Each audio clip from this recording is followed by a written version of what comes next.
Assalamualaikum warahmatullahi wabarakatuh. Waalaikumsalam warahmatullahi wabarakatuh. Suaraku jelas kan ya? Ya, Terus aja. jelas Bang.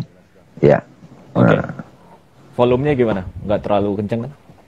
Oke. Aman? Oke. Mm. Ya, ya selamat datang, selamat malam semuanya. Kita kembali lagi ke dalam acara kita live IG yang rutin lalu setiap Kamis malam ya. Mic-nya agak diginiin biar ini Bang. Oh ya, Biar ya. lebih terdengar jelas sekarang. Ya. Oke. Ya, selamat datang. Wah, ada Om Himawan juga. Selamat datang, Om Himawan. Dan siapapun yang baru join. Ya, kembali lagi kita ke Self Inquiry and Philosophy. Di sini kita akan membahas berbagai hal ya sebenarnya. Persoalan apapun itu, tapi dari kacamata self inquiry dan filosofi. Sesuai namanya. Self inquiry tentu saja kalau teman-teman sudah pernah mendengar, self inquiry itu berarti penyelidikan diri, penelitian diri. Jadi kita meneliti diri sendiri, terutama kalau dihubungkan dengan persoalan tertentu, kita bertanya-tanya apa sih sebenarnya yang membuat persoalan itu nyelekit, maksudnya nempel kepada kita gitu. Jadi apa hubungannya aku dengan masalah tersebut? Jangan-jangan ada sesuatu yang di dalam diriku, sesuatu entah konfigurasi diriku atau cara aku memandang yang bermasalah. Mungkin ada awan atau kabut di dalam diriku sendiri sehingga aku melihatnya sebagai masalah gitu. Padahal sebenarnya dia bukan masalah. Jadi itu self inquiry. Kita ya boleh kalau dari tahap di level akal bisa kita sebut self criticism kali ya. Meskipun criticism itu bukan berarti melawan, tapi lebih tepatnya mengurai. Gitu. Kritik dalam arti sebenarnya kan itu, mengurai apa yang sebenarnya terjadi dalam diri kita. Oh, ada sebuah fenomena, kita langsung nih meneliti reaksi batin gitu kan. Itu self inquiry. Kalau filosofi dia, kalau aku selalu gini aja lah mikirnya, self inquiry ke subjek, filosofi ke objek, gitu aja.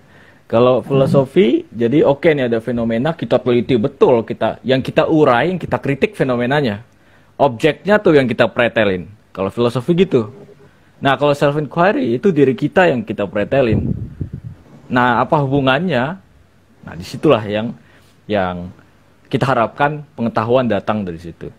Oke, nah berbicara tentang self inquiry dan filosofi, sekarang apa yang sedang kita perhadapkan di meja penelitian kita ini apa? Ya itu, dari judulnya Seven Degrees of Soul ya. Ini menarik soalnya akhir-akhir ini aku berpikir kayaknya kita perlu bikin acara, ya bikin self inquiry dan filosofi, tapi tema-temanya itu tema-tema yang merupakan gagasan-gagasan inti. Dan bagiku ya, bisa langsung aja berani dan vulgar mengatakan ini wajib untuk kita miliki gitu. Jadi ini persenjataan kita untuk menghadapi segala persoalan. Jadi kalau ada persoalan datang, ada fenomena, ada masalah, ini salah satu senjatanya gitu. Langsung nih kita nodong pakai pengetahuan Seven Degrees of Soul ini gitu. Nah, harapannya yang datang banyak di sini adalah anak-anak sumuranku gitu, atau ya setidaknya milenial ke bawah lah, generasi Z sampai generasi Alpha kan. Tapi kalau ada sahabat-sahabat sekalian yang jauh di atas aku tidak apa-apa. Tapi bagiku sendiri testimoni ya, seorang generasi Z menganggap gagasan ini luar biasa gitu. Paradigma ini luar biasa, Seven Degrees of Soul. Jadi harapannya ketika kita perbincangkan 7 derajat jiwa ini, bisa kita langsung praktekkan nanti dalam kehidupan. Kalau ada masalah datang, langsung ini salah satu senjatanya kita pakai gitu. Langsung kacamatanya pakai, oh ini ada 7 derajat jiwa nih, derajat jiwa yang mana? Bukan hanya objeknya, kita juga diteliti. Kita jiwanya yang mana nih gitu kan. Ya tapi tentu saja harus tahu dulu dari diri kita, baru bisa kita melihat permainan 7 derajat jiwa itu di orang lain gitu kan. Harus kita dulu baru orang lain bisa kita pandang dari kacamata itu gitu. Nah ini sebenarnya salah satu dari banyak kacamata yang mungkin nanti akan bisa kita explore. Salah satunya kalau aku bisa mention, ya 7 derajat yang 7 derajat itu bukan hanya jiwa, tapi juga realitas. Ini apa ya, gagasan-gagasan penting lah yang wajib untuk anak-anak guru gitu. Nanti, terus apa lagi? Kalau ya metafisika Ibnu Arabi atau kalau Mas Hasan pemikirannya Maya gitu kan. Kalau sekarang aku lagi sedang mendalami Hegel dan Lacan gitu. Jadi itu semacam senjata untuk menghadapi persoalan kehidupan gitu. Nah, salah satunya lagi yang lain adalah Advaita Vedanta atau Self Inquiry, Atma Bicara yang Bang Dame udah terkenal karenanya. Tapi sekarang di awal kita memulai dari Seven Degrees of Soul, 7 derajat jiwa yang dari tradisi Islam ya. Gitu. Oke. Mungkin bisa langsung Bang Dame. Iya. Dipersilakan. Terima kasih Bang Arif, teman-teman yang mendengarkan. Bismillahirrahmanirrahim. Dengan nama Allah yang Maha Pengasih dan Maha Penyayang. Assalamualaikum warahmatullahi wabarakatuh. Sahabat-sahabat sekalian yang menyediakan waktu mendengarkan dialog ini, kita bersyukur kehadirat Allah Subhanahu wa taala. Malam ini kita bisa menyapa teman-teman. Saya dan Arif itu berdialog seperti di kedai kopi, teman-teman menyaksikan, siapa tahu mendapatkan hikmah. Semoga kita dapat berkah dan juga hormat kita pada guru-guru yang hadir dalam hidup kita, khususnya dalam tradisi Islam Nabi Muhammad SAW. Bang Arif, memang ini sudah mulai banyak orang tahu. Sebetulnya referensinya ini, Bang Arif, teman-teman. Bukunya itu tipis sebetulnya. Judul aslinya itu bukan Seven Degrees of Soul, tapi The Degrees of the Soul gitu. Penulisnya itu Syekh Abdul Khalik Asy-Syabrawi gitu. Di bahasa Indonesia udah jadi buku sufi gitu. Nah, ada juga versi yang sudah dilengkapi di barat, Robert Fraser nih Bang Arif. Ya nih, teman-teman kalau mau lihat, jadi ini buku yang sudah sangat berkembang gitu. Nah, sebetulnya kita bisa awali teman-teman kalau Syekh Abdul Khalil Asy-Syabrawi itu memulai dari penelitian gini. Jadi jiwa kita itu teman-teman, kan kita kan mengenal diri itu ada body, ada roh, jasmani, rohani. Nah, jasmani dan rohani, antara jasmani dan rohani itu ada reaksi-reaksi di dalam. Kalau sains modern kan mereka nyebut itu reaksi otak Bang Arif, ya. Otak, bahkan dikategorikan otak kiri, otak kanan, otak tengah gitu. Kalau perspektif sufi tidak ke situ, karena otak itu sendiri materi itu. Nah, sebetulnya kalau kita self inquiry ini Bang Arif ya, di buku ini beliau itu mengenalkan juga ada namanya jiwa hewani Bang Arif. Jiwa hewani ya, al-nafs asy-syahwaniyah gitu. Syahwat gitu. Kan teman-teman suka syahwat. Wih, syahwatnya itu loh gitu. Nah, jadi al-nafs asy-syahwaniyah gitu. Nah, orang yang lebih matang Bang Arif itu dia tidak dikuasai jiwa hewani ini, tapi ada namanya al-nafs al-natikoh gitu. Nafsu natikoh gitu. Nah, ini biar teman-teman. Jadi nafs itu jiwa, natikoh itu berpikir rasional gitu. Jadi di diri kita itu ada nafs diri yang dominan berpikir gitu, analitik gitu. Jadi ada istilah begitu juga sebelum kita ke Seven Degrees of Soul ya, yang diuraikan itu. Terus sebetulnya ada juga satanic soul gitu, jiwa satanik gitu. Nah, satanic soul itu pikirannya itu suka selalu mengelirukan. Nah, ini yang suka disebut sebenarnya akal-akalan, Bang Arif. Kan di diri kita itu ada tuh, ada trik aja gitu, tapi triknya itu mengelirukan terus gitu. Ya, nah ada namanya juga angelic soul gitu ya, al-nafs al-malakuti gitu, malaikat gitu, yang selama ini jiwa malaikat gitu. Nah ini kan sering kita dengar gitu, sampai nanti kita kepada keheningan peleburan pada Tuhan. Nah, dari sini Bang Arif, kalau kita uraikan, nanti yang diatasi teman-teman, kalau kita sudah paham 7 degree of soul, yang diatasi itu adalah sifat-sifat buruk. Sifat-sifat buruk itu kan, kalau di buku ini kita referensi dulu Bang Arif ya. Ya. Ammaroh, marah, gadab. Nah, gimana sih ngatasi marah? Nah, ini jiwa yang mana nih marah ini nih? Jadi jiwa, derajat-derajat jiwa itu sebetulnya sifat-sifat jiwa kita selama ini. Nah, marah, terus juga hasad, coba Bang Arif. Dengki. Bahasa gaulnya dengki bagi anak-anak apa Bang? Julid, bukan? Dengki. Nyinyir itu ya? Iya. Sebenarnya agak sana sih, agak dekat sana. Iri gitu kan, iri. Ya. Iri. Nah, di sini hasad gitu. Terus juga jiwa kita itu kan ada jiwa pendendam, dendam. Nah, nanti baru ini kita bicara yang sehari-hari dulu. Marah, gadab, hasad, kemudian juga dendam gitu ya. Baru nanti kita kategorikan dia dalam bentuk degree gitu. Lalu ada bakhil Bang Arif. Tahu kan bakhil? Bakhil lu gitu. Pelit gitu. Pelit. Nah, itu pelit itu sebetulnya ya kan derajat jiwa tertentu tuh, bakhil gitu. Kibir, angkuh gitu Bang Arif. Kibir. Kan itu teman-temanmu kan tuh sombong gitu kan, kibir gitu. Kemudian juga di sini dibedakan ada juga ujub Bang Arif, ujub. Ujub. Ya. Ujub. Nah, ujub itu apa bahasa sekarang itu? Kayak bangga diri. Selfish ya.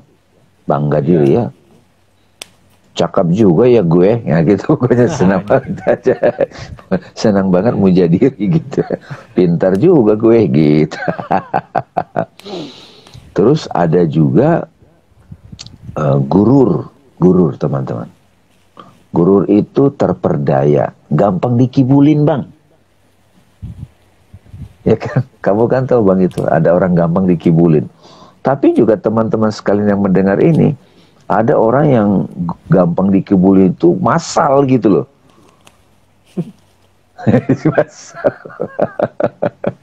Nah, yang gampang dikibulin ini derajat jiwa mana nanti? Ini kita, ini dulu ya, kayak puzzle kita ambil dulu Bang, baru nanti kita derajatkan gitu ya. Ya. Nah, kemudian ada juga ria Bang. Ria itu show off gitu. Pokoknya kemana-mana maunya show off aja gitu.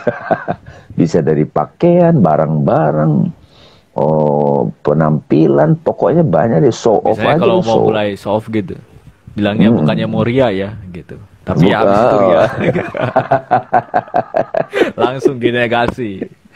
Itu gitu ya. Udah berapa tuh Bang Arif itu ya? Ini mudah-mudahan nanti teman-teman bisa dengerin lagi ya rekamannya ya. Kemudian ada juga cinta pangkat gitu, cinta jabatan. Jadi hubud al-jab al-riyashah gitu ya. Jadi bangga banget dengan jabatannya gitu loh. Tapi begitu udah nggak ada jabatannya, minder, insecure gitu. Insecure deh. Kan banyak orang itu, wah dia direktur, dia itu komisaris, dia itu manajer, dia itu tokoh masyarakat. Nah, dia bangga sama jabatannya itu, pangkatnya itu gitu. Derajat jiwa mana nih yang bangga-bangga begini? Maunya dibawain tas gitu kan. Nah, bukain pintu gitu-gitu doh gitu. Terus juga teman-teman sekalian ada juga banyak bicara gitu. Kan ada tuh Bang di sehari-hari. Pokoknya banyak aja ngomong gitu. Pokoknya cuma dominasi gitu. Itu derajat jiwa yang mana? Terus juga ada juga di sini Bang diteliti juga sama beliau senda gurau gitu. Nah, ini kan kita nggak bicara negatif dulu ya, tapi bicara ini ada kualitas jiwa gitu. Senda gurau berlebihan gitu ya. Jadi di sini mijah gitu, mijah. Terus juga berhias karena makhluk, at-tazayun lil khalq gitu. Ya kan? Jadi dia itu pokoknya mak-mak misalnya mau kemana, pokoknya dia berhenti itu karena pingin dilihat, pingin ya karena makhluk diakui gitu. atau dilihat. Ya, iya kan, gitu. Terus juga besar mulut gitu loh, besar mulut. Ya gue dong yang itu segala macam. Ya kalau nggak bukan gue siapa? Di sini juga dibahas juga Bang Arif. Zahik, banyak ketawa gitu loh, tawa mulu gitu, ya. Nah, ini karakter-karakter ini, jiwa-jiwa begini itu dicoba dikategorikan gitu. Nah, ada lagi di sini Bang, berpanjang angan-angan gitu, ngayal mulu gitu kan, dan itu mendekati serakah, panjang angan-angan sampai serakah gitu ya, gitu. Al amal wal wa al hirs gitu ya. Terus satu lagi di sini perangai buruk, su al khuluq gitu. Perangai buruk. Kan kita kan sehari ini orang buruk banget sih perangainya gitu. Nah, ternyata ketika kita sudah belajar 7 derajat jiwa, ini akan kita bisa bedakan gitu. Nah, jiwa paling rendah ya yang tadi ya sudah kita mau kategorikan itu ada di Al-Qur'an juga namanya nafsul ammaroh gitu. Nafsul ammaroh itu bukan marah ya, ammar itu memerintah, memaksa. Jadi ngotot, memerintah. Nah, kalau saya teman-teman suka nyebut ini blaming gitu. Ngotot, pokoknya harus ini, itu gitu. Nanti kita bedain ya. Orang itu tanpa harus melakukan sesuatu, tapi karena perintah Tuhan. Bang Arif, karena ada perintah Tuhan. Itu bedain nanti ya. Nah, ini ammaroh ini, ya kalau di dalam seven habit itu boleh dibilang reaktif banget juga, bisa juga nih. Sumbu pendek lah ini. Ammar ini sumbu pendek teman-teman. Ya, senggol bacok gitu kan. Istilahnya itu senggol bacok gitu. Orang bacok langsung gitu ya. Nah, biasanya orang yang nafsu, bagaimana kalau nafsu ammaro ini hadir pada seorang pejabat, hadir pada seorang profesor, hadir pada seorang anak muda, hadir pada seorang trader, hadir pada seorang anak-anak yang bikin program-program itu ya, coding-coding gitu. Nah itu, ya gitu teman-teman. Jadi di diri kita itu ada cenderung begitu. Nah, yang kedua, yang lebih halus itu namanya nafsul lawwama. Nah, sederhananya lawwama ini jiwa yang menyesali diri. Kalau kita berbuat salah teman-teman, keliru, akal kita nggak kita pakai, nggak melalui analisa, habis itu kita nyesel gitu. Nah, nyesal ini kalau mendominasi, dominan, kita nggak selidiki, kita nggak self-inquiry, kenapa ini terjadi, maka dia akan berulang-ulang, lama-lama numpuk jadi mencela diri.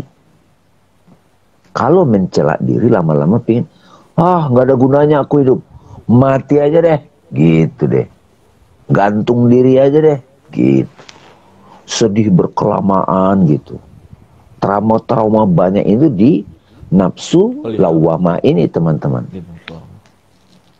Luka lama masa kecil yang sering dibully, tapi tak berdaya, nggak bisa ngelawan. Gimana kalau kita ketemu anak seperti itu, jiwa begitu? Defensif, kadang-kadang curiga, nggak gampang percaya. Ini kan kombinasi dari ini Bang Arif. Gitu ya. Nah, bila kita di sini yang mendengar ini, rasa-rasanya ini kok masih sering nih datang ke aku dalam bentuk gambaran pemikiran, imajinasi, memori, ya kan? Sehingga jadi kehendak gitu. Gitu ya. Nah, pertama tadi nafsu ammaroh, teman-teman, ini paling berbahaya. Bisa merusak orang. Kedua nafsu lawwama yang selalu meratapi diri. Merusak diri kalau ini. Insecure itu di nafsu lawwama Bang. Ya. Insecure dalam banyak hal. Nah, Mulai dari yang paling kasar sampai yang paling halus. Biasanya orang kalau tak berdaya itu bisa turun ke amarah, dia menyerang gitu untuk melindungi dirinya. Gitu ya. Kebayang nggak kalau anak-anak muda sudah paham ini. Nah, di atasnya itu, disitulah pentingnya self-inquiry. Boleh dibilang self-inquiry atau penyelidikan. Kalau orang sudah bisa menyelidiki dirinya, itu langsung ke nomor 3. Nafsu mulhamah. Jiwa yang terinspirasi baik buruk. Dia bisa introspeksi, dia bisa membedakan, dia bisa kategorikan konsekuensi. Kalau perasaan ini dominan, konsekuensinya begini dalam kehidupan sehari-hari. Kalau pikiran ini dominan, ini konsekuensinya. Disinilah kita mulai yang dominan itu akal dewasa. Makanya sahabat-sahabat sekalian, syarat untuk beragama Islam itu akil balik. Tapi secara fikih selalu dimaknai sudah mens kalau perempuan. Kalau laki-laki sudah mimpi basah. Kalau dalam konteks derajat jiwa, sudah bisa bedakan. Kalau ini saya lakukan, ini akibatnya. Nah ini juga derajatnya ada nih, mulham ini bang. Kalau yang level filosof itu mulhamah banget. Sampai nanti akalnya kontemplatif. Begitu akal itu kontemplatif, pelan, slow, hening. Disitulah dia ada berserah diri bang. Berserah diri, pasrah, tapi maksimum dulu mulhamahnya, akalnya. Begitu dia berserah diri, memohon pada yang tak terbatas, sang absolut, Allah. Nah, rasa berserah diri ini pada Tuhan, ketika menghadapi fenomena, sudah tidak blaming other, sudah tidak blaming diri sendiri. Disitulah kita di level pasrah itu ada the serene soul gitu. Jiwa yang tenang gitu. Nafsul mutmainnah.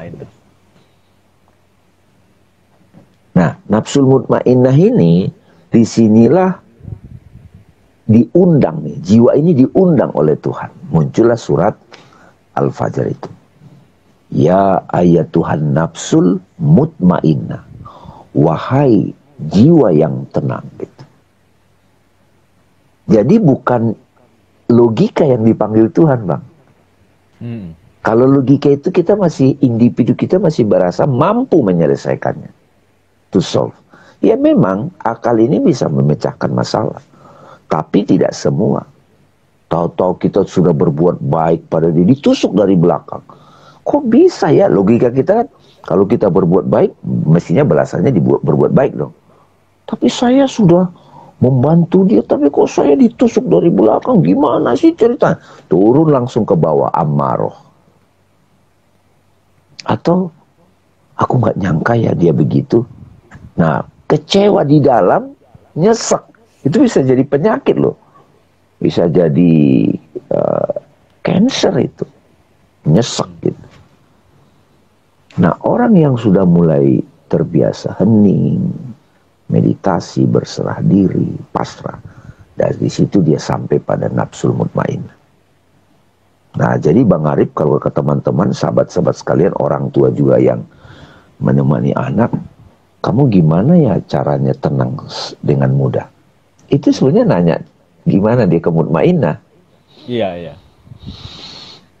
Itu krusial banget pertanyaannya. Iya, itu sering tanya itu, gimana caramu menenangkan diri now dengan mudah? Bagaimana kalau dalam situasi sulit? Bagaimana dalam situasi chaos? Menghadapi ujian. Mau presentasi bang. Jadi boleh dibilang, mau sholat mestinya kita mutmainnah dulu dong, iya nggak? Belajar ilmu sholat itu mulhamah. Nah, sahabat sekalian, berita baiknya, ketika kita sudah, ya ayat Tuhan nafsul mutmainnah, wahai jiwa yang tenang, irji'i ila rabbiki radiyatan mardiyah. Kembali, pulang. Ini nih. Kembalilah pada Tuhanmu. Nah, disinilah kita Otomatis kalau mutmainah, kalau sudah berserah pada Tuhan, ridho bang. Ridho tahap awal itu seperti kita kembali ke perut ibu di rahim. Nah, saat kita ridho itu sudah acceptance, baru dari keadaan batin yang ridho itu bang, kita menyaksikan hikmah. Oh, kejadian ini toh pelajarannya. Nah, begitu sudah dapat pelajarannya, itulah ridho. Ya, dia tetap nyebelin, dia tetap, ya begitu modelnya, kita nggak ubah lagi, tapi aku sudah mengerti kenapa aku ketemu orang ini, kenapa kejadian ini hadir. Makanya Bang Arif, kalau sudah ridho dengan satu objek penelitian, misalnya relationship, pekerjaan, apapun, fenomena, itu tidak mungkin lagi turun. Kalau mutmainah, itu baru bersiap menerima hikmah. Nah, itu mutmainah. Nah, bila kita sudah sering di Rodiah Bang Arif, mudah accept gitu. Makanya kan modulasi kolbu yang Arif sudah dapatkan juga kan, itu kan acceptance kan. Kalau kita cepat acceptance, udah. Ini boleh kita bahas di sesi berikutnya. Sesi berikutnya ya, ya modulasi kolbu ya. Sesi lain kita bicara modulasi kolbu itu.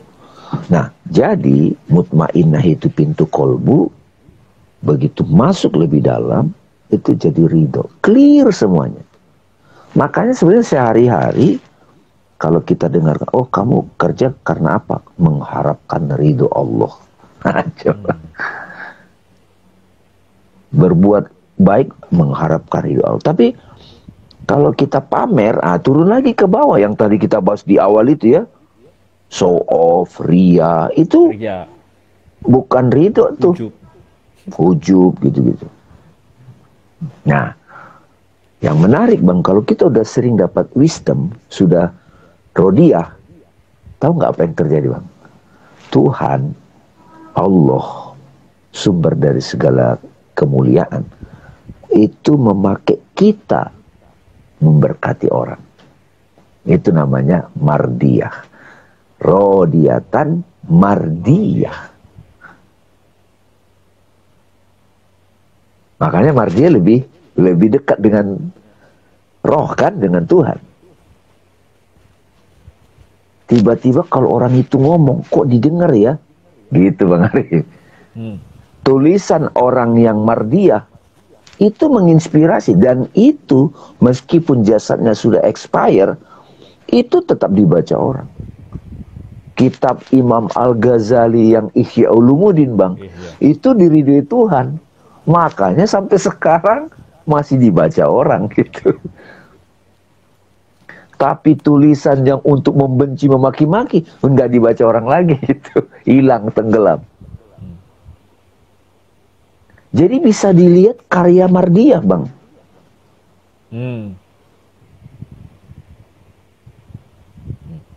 Ya. Nah, mardiyah itu sudah ada kekuatan ilahi, dia menginspirasi. Kalau Rodiah kan pasif Bang, menerima kan. Tapi kalau mardiyah, dia sudah jadi image of God, dia sudah jadi khalifah, imago dia gitu. Oke, nah makin ke dalam, makin menyatu dengan keilahian, itu namanya nafsul kamilah. Nah makanya di situ Rodiatan mardiyah fadkhuli fi ibadi. Nah makanya di situ tidak ibadi Bang, bergabunglah dengan hamba-hambaku. Dia sudah egoless Bang, egoless. Hamba itu kan egoless, amarah dan lomah tadi.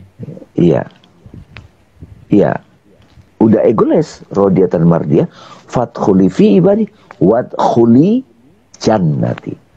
Makanya orang yang sudah mardiyah itu, dia sudah menyaksikan, I see trees of green, with roses too, I see them bloom for me and you, and I think to myself, oh the wonderful world.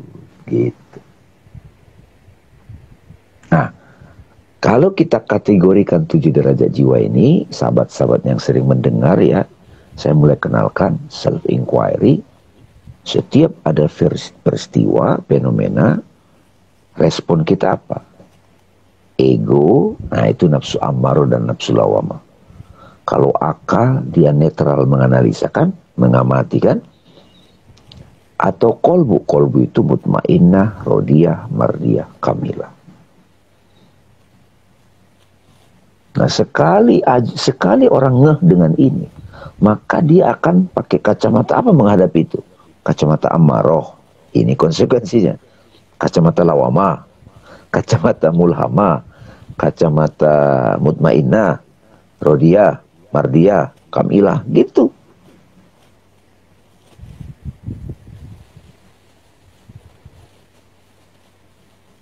Nah ini Bang Arif, teman-teman sekalian, saya juga udah share juga ini ke membantu orang ya, sadar diri di kantor, di komunitas tertentu, sehingga dia mulai bisa melihat perjalanan dirinya. Itu kira-kira gimana Bang? Kalau pengalamanmu gimana mempraktekkan ini? Banyak terbantu kan? Iya, iya. Ada 7 tadi ya. Amaroh, lawamah, mulhamah, mutmainnah, rodiyah, mardiyah, dan kamilah itu harus di luar kepala lah itu. Maksudnya secara paradigma, secara konseptual gagasan Knowledge, itu iya. harus menyerap dalam benak kita gitu. Karena ya fakta kita bisa melihat bahwa jiwa itu derajat udah bagus, udah berada Udah di mulhama kan? Iya, udah mulhama itu. Hmm. Kita udah mulai bertanya, ini diam sebentar bertanya terus dalam benak, ini siapa yang bereaksi. Itu kayaknya sebenarnya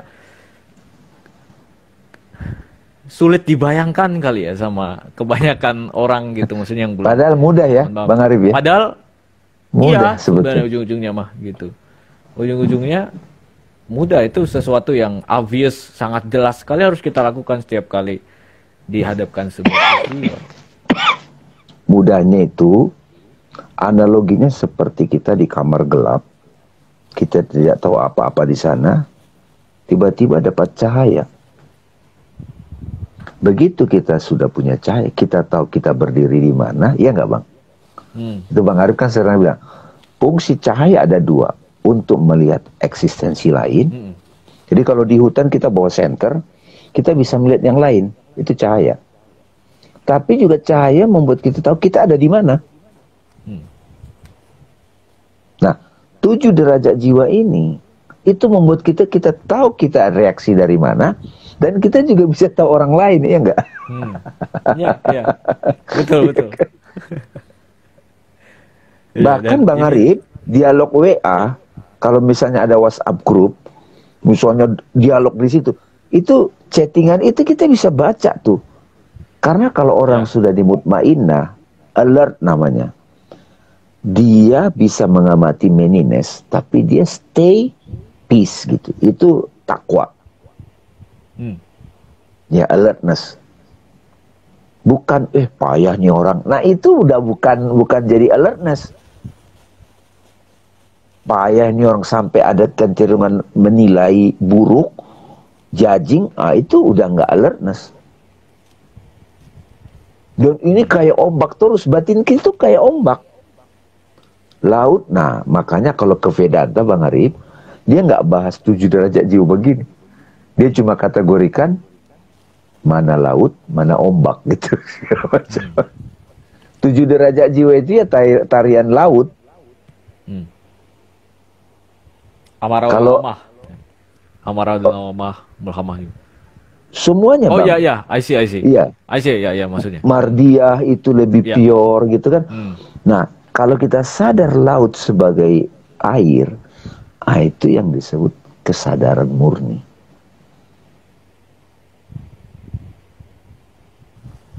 Nah, boleh dibilang 7 derajat jiwa ini sebagai conscious activity, benar nggak? Ya. Conscious activity. Nah, ternyata Bang Arif, kalau kita sudah mahir meneliti subjek ini, tariannya seperti itu, maka proyeksinya adalah outer ini, objek ini Bang. Realitas material, realitas imajinal, realitas maknawi, ya kan? Realitas nama-nama. Jadi kata-kata di Quran, fa'aina ma tuwallu fasamma wajhullah. Fa'aina ma tuwallu fasamma wajhullah. Kemanapun kau menghadap di sana wajah Allah. Itu dia sudah menyaksikan dari kesadaran kolbu. Secara otomatis dia menyaksikan bukan lagi form yang tampak, tapi substansi di balik yang tampak ini.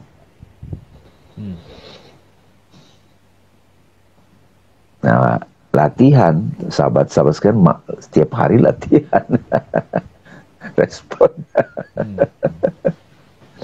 Gitu. Iya.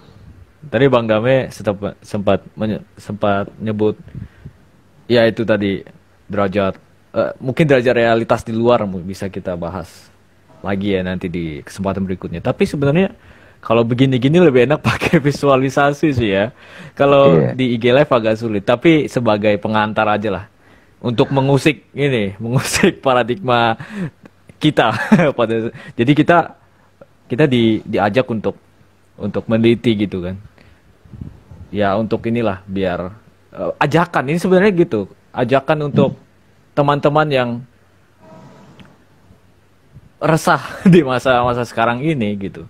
Jadi menurutku ini karena ya dari pengalamanku sendiri ini sangat menyelamatkan. Dari itu aja, dari penyadaran paradigma, oh semuanya berderajat. Maksudnya kita langsung stand back. Kalau Bang Dame sekarang standing as awareness gitu kan. Kita lihat tuh semua ombak-ombak. Maksudnya ini nanti jiwa apa yang bermain, jiwa apa yang bereaksi gitu. Jadi ya benar juga ini tadi 7 derajat jiwa ini adalah ombak-ombaknya gitu kan di laut gitu, dan lautnya kalau di self inquiry akan menyebut sang aku atau kesadaran itu sendiri kan. Iya. Iya betul. Nah, jadi bisa dibilang ini salah satu paradigma pertama lah gitu. Iya. Untuk paradigma lain nanti yang sedang mengantri untuk dibahas gitu. Ini yang pertama, dan jujur kalau dari aku sendiri ini juga pun yang pertama menyelamatkanku gitu, dari bagaimana melihat semuanya itu harus direlate ke dalam diri kita. Jangan-jangan ini karena aku pakai kacamata amarah atau lawamah, itu pun udah hebat banget, itu udah bisa sadar itu gitu. Karena dari menyadari refleksi itu kan, kalau aku menyebutnya, ya itu sebenarnya kan kayak refleksi jadinya. Kita diam sebentar, yang kita lihat bukan orang tapi diri kita gitu. Bukan objek tapi diri kita. Jadi apapun tampak luarnya masih objek. Tampak luarnya adalah peristiwa mungkin demonstrasi politik atau ya meninggalnya seorang selebriti gitu kan. Tapi ya sebenarnya kita bisa melihat itu refleksi kita. Yang kita lihat cuman jiwa kita doang gitu. Nah, ya menurutku bahkan Bang Arif, teman-teman yang menarik nih kalau kita mulai explore lebih dalam tentang self inquiry 7 derajat jiwa ini adalah kita bisa meneliti kematian loh teman-teman. Dengan lebih seksama. Bener-bener ya apa aja bisa dibahas dari sini gitu. Iya. Jadi kalau orang misalnya pada umumnya kan orang memaknai kematian itu adalah ya tubuhnya sudah tidak bisa dipakai gitu kan. Tapi kan kita masih mengenang orang itu, relasinya dengan jiwa kita. Iya nggak? Iya. Misalnya nih, ada seorang anak marah, kesel. Tapi begitu kita teliti Bang Arif, kita menyaksikan fenomena itu. Wih, itu kemarahan bapaknya tuh, gitu. Iya. Padahal bapaknya itu udah meninggal. Oh, itu malah dari kakeknya gitu. Nah, tuh, jadi kalau teman-teman sudah mulai mahir mengelola ini, nanti bisa mengeksplorasi itu. Di diri kita memang ada animal soul, ya nggak? Iya. Banyak ya dorongan-dorongan hewani. Ada satanic soul, itu Mula Satra itu menjelaskan pakai versi itu loh, Bang. Makanya kan di Quran itu mereka dilahirkan sebagai monyet, ya apa binatang gitu kan. Nah, dalam konteks tradisi teologi Hindu Buddha nyebutnya reinkarnasi. Tapi kalau di Islam itu kan itu kelahiran jiwa gitu. Tiap hari itu kita sering mengalami the end of soul. Nah, sekarang kita coba ganti juga soul itu sebagai person. The end of soul ini. Kebenciannya sudah di end. Begitu kebencian di end, maka yang lahir itu memaafkan. Memaafkan, mengampuni, malah mengasihi. Jadi memang ini kita bersyukur banget tuh para sufi memberikan peta ini gitu. Tapi teman-teman jangan ini hanya jadi catatan di atas kertas istilahnya konsep, tapi dilakoni. Karena begitu dilakoni, ya bukan mau sok-sok baik atau sok-sok suci, enggak. Kita menertawakan diri sendiri bila perlu. Belajar dari diri sendiri. Nah, ini self inquiry terus menerus. Iya.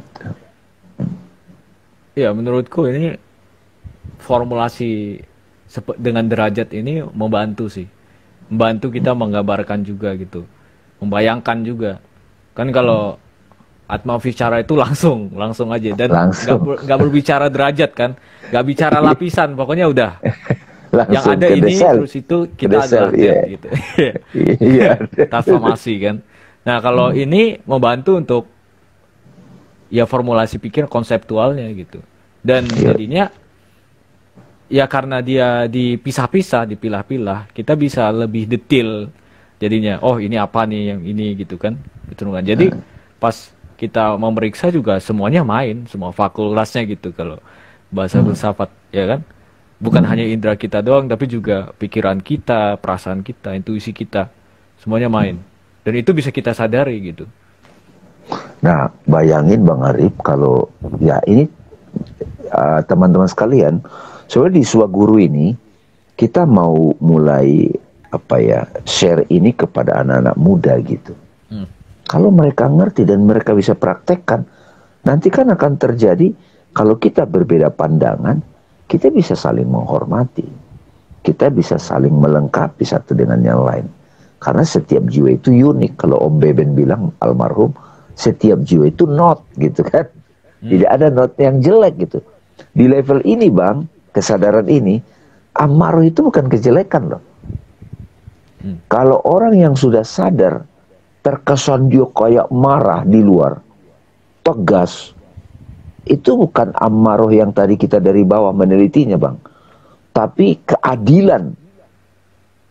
Untuk balancing, siwa jadinya. Sometimes kita perlu tegas, kita perlu ekspresikan yang bawah itu. Tetapi datang dari kesadaran murni.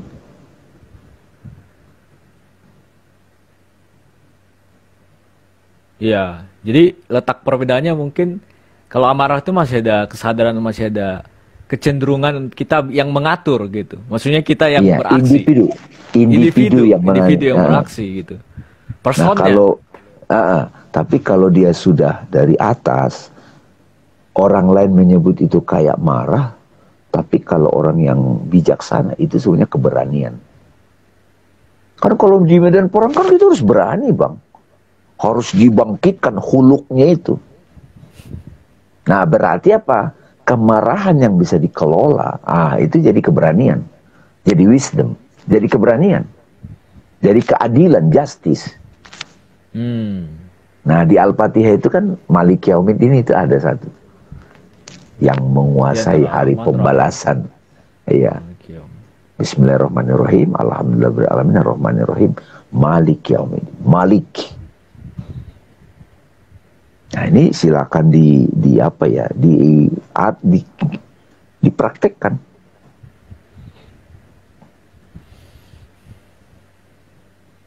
Ya. Iya, iya. Kayaknya udah cukup ini. Ada lagi yang mau kamu tambahin Bang Arif? Ini bisa jadi konten untuk ini nih teman-teman ya.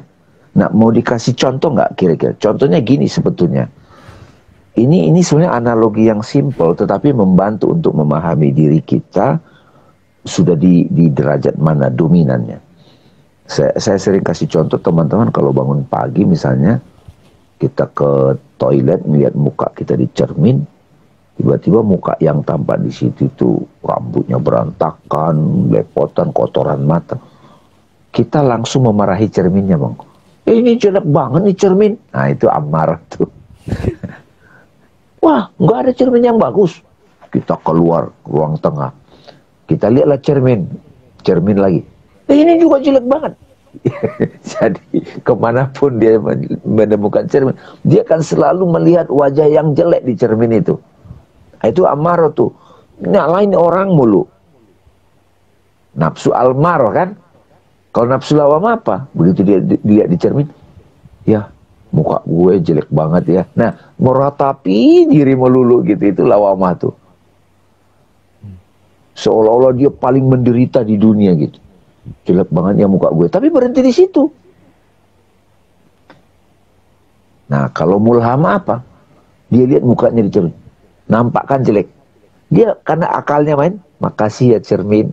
Engkau ngasih tahu wajahku yang jelek gitu. Jadi orang yang sudah bisa melihat kekurangan dirinya dari apa yang terjadi, respon dia yang, wih, keburukan gue nongol nih. Nah itu udah mulhamah tuh. Nah setelah dia sadar keburukan dia itu dan dia objektif, dia bersihkan mukanya. Nah disitulah gunanya prayer, pasrah, hening, mutmainnah ya enggak? Begitu mutmainnah, hening, bersih, maka wajah yang tampak di cermin jadi bersih nggak? Bersih. Nah itu sudah rodia. Makanya sering saya ulang-ulang di beberapa pertemuan sahabat-sahabat yang mendengar ini, kalau kita masih bertemu dengan situasi yang bikin kita runyam, itu berarti kita belum bercermin. Ini lagu Ebit lagi bang. Tengoklah ke dalam sebelum bicara. Singkirkan debu yang masih melekat. Oh, singkirkan debu yang masih melekat. Gitu. Ya. Gitu. Ya, tadi baru mau aku tanya tentang contoh. Nah, sudah mendengar contoh-contoh atau lebih tepatnya analogi lah ya dari Bang Dame. Seharusnya kita sudah bisa mereka-reka, udah bisa mengambil dari kenangan mungkin atau pokoknya memori lah.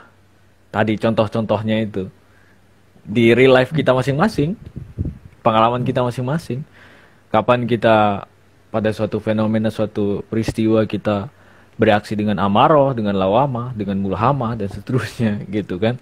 Dan sudah jelas dari analogi Bang Dam itu berarti kalau kita baper, insecure itu lawamah. Gitu kan. Langsung aja jadi satu hal menyadari itu satu hal. Tapi ya jangan hanya menyadari doang tapi nggak move on gitu kan. Itu kayaknya yang kulihat salah satu tren yang terjadi pada, ya mohon maaf, peningkatan, mereka nyebutnya apa ya, peningkatan kesadaran mental health gitu. Iya sadar doang tapi nggak dikasih solusinya gitu. Ya kalaupun dikasih solusi, kita ngelihatnya kalau udah dari perspektif ini solusinya masih secara vulgar kita sebut ego gitu, masih diri yang ego. Mereka membenarkan, mereka ya memang satu sisi kita harus mengakui itu semua terjadi kan. Kayak tadi Bang Dame sempat mention, kalau kita sudah punya perspektif ini, kita tidak akan lagi bertemu dengan yang runyam-runyam atau pokoknya masalah-masalah. Atau mungkin lebih tepatnya masalah akan selalu datang, tapi kita langsung Belajar. langsung belajar. Enggak, Yes. itu sih mungkin lebih tepat ya. Selalu ada Iya. aja yang bikin kita ya mungkin sulit lah gitu kan. Pandemi ini Jadi- kan sulit. Tapi inisiatif kita untuk belajar itu yang kadang kurang. Iya. Gitu, yang kadang tidak ada. Fenomena itu kan netral, Bang. Fenomena itu netral. Hmm. Ketika fenomena itu jadi masalah, sudut pandangnya lah masalahnya. Pakai kacamata yang kabur, Ya. kacamata yang burem, kotor gitu. Makanya kata Ebit benar tuh. Debunya banyak Pikirkan gitu debu. loh. Iya, debunya banyak. Nah, untuk menyingkirkan debu kan kesadaran dulu. Gitu. Kamu harus tahu dulu ada debu gitu.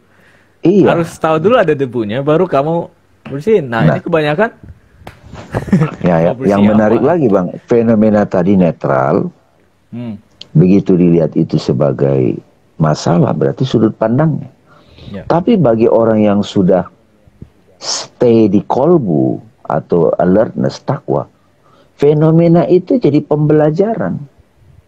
Nah, kalau bahasa Al-Quran itu sign of God, ayat.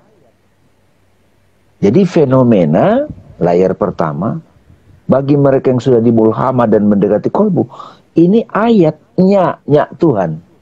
Itu kan Iqra tuh. Nah, kalau ayatnya, maka fokus saya bukan lagi fenomenanya, bukan lagi masalahnya, tapi Tuhan mengajari apa dari fenomena ini. Begitu saya sudah dapat ayatnya, kan itu sudah lega loh. Wah, Tuhan yang datang menyapaku. Baru kita, wajahnya nongol dalam bentuk itu. Wajah garang bisa. Ya kan? Fenomena layar pertama, Bang, kalau dari sudut pandang Iqra. Kedua, ayatnya. Ayatnya ini wajahnya. Ternyata wajahnya itu adalah namanya. Namanya Ternyata namanya itu adalah zatnya. dia. Itu yang Nanti analogi dia adalah dari... aku. Iya, dia itu aku, Satchit. Iya kan? Iya. Nah, jadi Bang Arif, itu ada cerita dari Jalaluddin Rumi bagus. Anaknya kan takut monster. Tengah malam, Rumi pakai topeng monster, nakut-nakutin anaknya, Bang Arif. Gitu, teman-teman. Wow. Biasanya takut gitu. Kali ini anaknya nggak takut. Terus Rumi nanya, kenapa kamu nggak takut monster? Bagaimana aku takut, ayah, sama monster itu? Wong aku tahu di belakang monster itu, topeng itu ayah gitu. Begitu kita sadar di balik penyakit itu adalah Tuhan yang sedang menyamar dalam bentuk peristiwa, itu sudah sebuah kelegaan loh.